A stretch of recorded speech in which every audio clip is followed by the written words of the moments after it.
नीतीश कुमार हर तरफ से बेबस नजर आ रहे हैं। उनकी बेबसी का सबूत हम आपको इस वीडियो में आपको दिखाएंगे। आप भी कहेंगे कि नीतीश कुमार इतने बेबस तो कभी नहीं थे जो आप दिखाई दे रहे हैं। वो बेबस इस कदर दिखाई दे रहे हैं कि नीतीश कुमार के सांसद अब मोदी के सांसद नजर आने लगे हैं। वो सांसद सदन में यह साबित कर रहे हैं कि उनकी निष्ठा अब नीतीश कुमार के प्रति नहीं है, उनकी आस्था नीतीश कुमार के प्रति नहीं है, अब उनकी आस्था और निष्ठा मोदी और अमित शाह के प्रति है, जिसका वो इजहार संसद के भीतर करते हैं, खुल्लम खुल्ला करते हैं।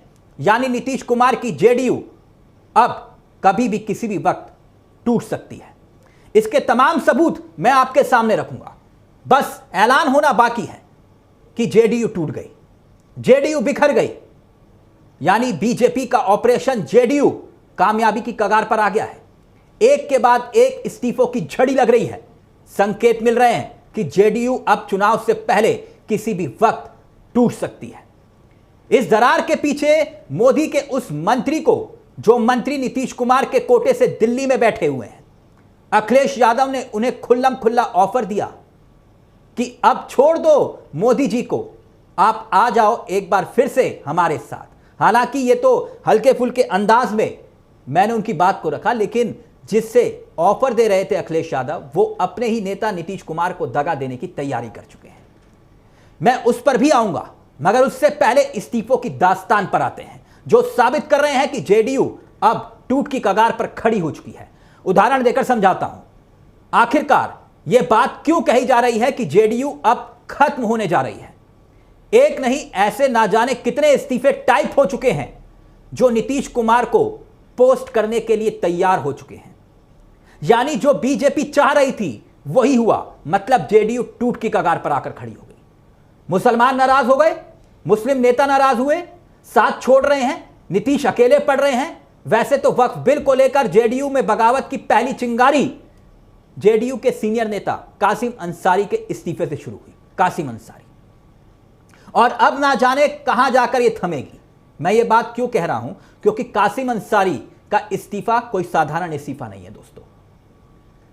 ये जनाब राज्यसभा के पूर्व सांसद हैं। नीतीश कुमार के बहुत करीबियों में से एक नाम इनका आता है। जनता दल यूनाइटेड के सबसे बड़े जो मुस्लिम चेहरे हैं, 2, 3, 4 जो मुस्लिम चेहरे हैं, उनमें से एक अशफाक करीम का नाम आता है। यानी जेडीयू के सीनियर नेता डॉक्टर मोहम्मद कासिम अंसारी लोकसभा में वक्फ बिल का समर्थन करने पर पार्टी के सभी पदों से इस्तीफा देने का ऐलान करते हैं। मगर इस इस्तीफे में जो वो लिखते हैं, आपको वो जरूर सुनना चाहिए, क्योंकि उसको सुनने के बाद आपको समझ में आ जाएगा कि जेडीयू के अंदर चल क्या रहा है, यह भूचाल क्यों आया हुआ है, और भूचाल के पीछे बीजेपी की साजिश का एक नमूना भी है, ताकि जेडीयू बिखर जाए और इसका फायदा बीजेपी को हो।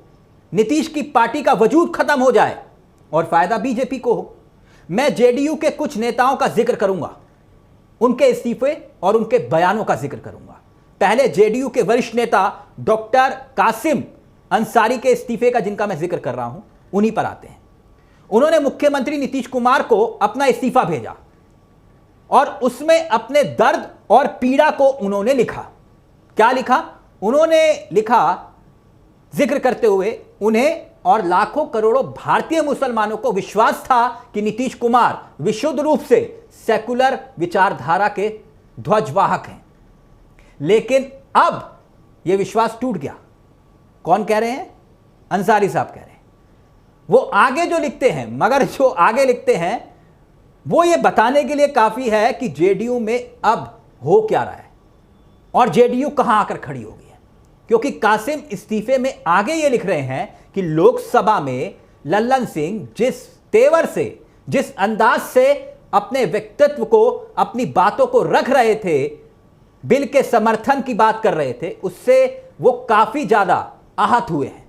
वो इस्तीफे में लिख रहे हैं। सिर्फ बात दोस्तों कासिम अंसारी की नहीं है, जेडीयू के महासचिव मौलाना गुलाम रसूल, उनका भी जिक्र जरूरी हो जाता है। वो बात अंसारी साहब जो कह रहे हैं, उस बात में वजन और दम क्यों है, पहले उस पर आता हूं। क्योंकि लोकसभा में जनता दल यूनाइटेड जेडीयू की तरफ से लल्लन सिंह अपने भाषण को रख रहे थे, अपनी बात को रख रहे थे, भाषण दे रहे थे, और उस भाषण को अगर आप सुन लें, शायद आपको यह यकीन नहीं होगा कि कोई जेडीयू का नेता है। बीजेपी का कोई निष्ठावान सांसद लल्लन सिंह दिखाई देंगे। मोदी में सांसद सदन के भीतर अपना भाषण दे रहा हो ऐसा लगता है। मोदी जी को जिस तरीके से डिफेंड वो कर रहे थे, डिफेंड ही नहीं, मोदी जी को जिस कदर वो सहरा पहना रहे थे, मुसलमान हितैषी बता रहे थे, राष्ट्र हितैषी बता रहे थे और बिहार का हितैषी बता रहे थे, वैसा भाषण बीजेपी के सांसद भी शायद सदन के भीतर नहीं दे पाए जैसा लल्लन दे रहे थे। लल्लन सिंह ने वक्फ बिल पर बोलते बोलते नीतीश कुमार की बजाय मोदी को श्रेय, मोदी पुराण पढ़ना शुरू कर दिया। आप मोदी जी को कोस रहे, अरे भाई मोदी जी का चेहरा अगर आपको पसंद नहीं आता है तो मत देखिए मोदी जी की तरफ। बिहार में जेडीयू की सरकार है, नीतीश कुमार की सरकार है, मोदी जी की वजह से सरकार है, यानी नीतीश कुमार के हाथ में अब कुछ नहीं है, मोदी की वजह से ही सब कुछ हो रहा है। लल्लन सिंह ये बता रहे सारा क्रेडिट मोदी के पास जाता है। मतलब समझ रहे हैं ना आप जो मैं समझा रहा हूं। तभी तो जेडीयू के महासचिव मौलाना गुलाम रसूल, महासचिव कोई छोटा मोटा पद नहीं होता दोस्तों, संगठन में नंबर 2 का पद आप इसे कह सकते हैं। जैसे इस वक्त कांग्रेस के मौजूदा स्थिति में प्रियंका गांधी के पास है, वो राष्ट्रीय महासचिव है कांग्रेस की, वैसा ही जेडीयू के महासचिव मौलाना गुलाम रसूल, उन्होंने भी अपनी पार्टी के स्टैंड पर सवाल उठा दिए।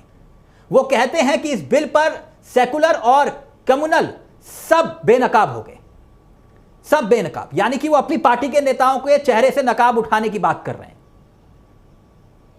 नीतीश के टोपी पहनने के लिए, इफ्तार देने के लिए, इफ्तार पार्टी में मुसलमानों को विश्वास जीतने के लिए यह बात कही जा रही थी कि नहीं वो वक्फ बिल में समर्थन करेंगे, लेकिन क्या मुसलमानों का विश्वास नहीं टूटा? वादा खिलाफी नहीं हुई और वो वादा खिलाफी कर देते हैं, यही उनके नेता कह रहे हैं।